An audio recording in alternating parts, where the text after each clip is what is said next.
Hey everyone, in this video I'm going to show you how to join the OneState RP Discord server in just a few simple steps. Start by opening the OneState RP SA link to their official page. A Discord invite modal appears with an Accept as Test Account button. Click Allow to grant the necessary permissions.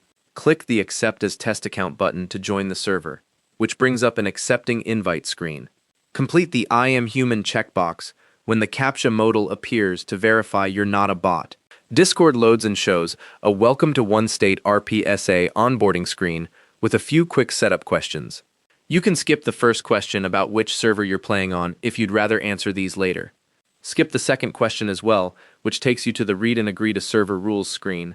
Click Finish to complete the onboarding, and the server homepage loads with the full channel list down the left side and the server guide visible in the main view.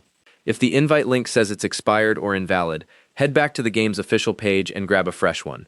Community invite links get refreshed from time to time. Once you're in, look for a rules or welcome channel first thing to see what the server expects from new members before you start chatting. You can revisit those onboarding questions anytime by opening server settings and clicking on the onboarding tab if you want to update your answers. And that's how to join the OneState RP Discord server. Thanks for watching. Hope this helped.